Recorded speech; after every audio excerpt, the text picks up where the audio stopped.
ফিলিস্তিনের দিকে তাকায় দেখেন, আপনারা মুসলিম বিশ্বের দিকে তাকায় দেখেন, মায়ানমারে আগেই শুনলাম মায়ানমারে আবার শুরু হয়ে গিয়েছে মুসলমানদের নিধনের জন্য।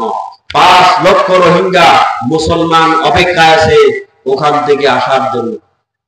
তাদের উপর নির্যাতন অত্যাচার করা হচ্ছে, গুলি করা হচ্ছে, হত্যা করা হচ্ছে, নির্যাতন করা হচ্ছে, টুকরা টুকরা করা হচ্ছে। কিন্তু গোটা মুসলিম বিশ্ব আজকে আমরা ভাগ হয়ে আছি। আমার ভাইরা, আমার তো মনে হয় যে কিয়ামতের ময়দানে যদি আল্লাহ তাআলা আমাদেরকে প্রশ্ন করেন, ও বাংলাদেশের মুসলমানরা ফিলিস্তিনের মুসলমানদেরকে যখন ইহুদিরা হত্যা করে তখন তোমরা কি করেছো? ও বাংলাদেশের মুসলমানেরা মায়ানমারের মুসলমানদেরকে যখন গুলি করে, যখন জবাই করে হত্যা করা হয় তখন তোমরা কি করেছিল? এই প্রশ্ন যদি আল্লাহ করে, বাঁচার উপায় আছে?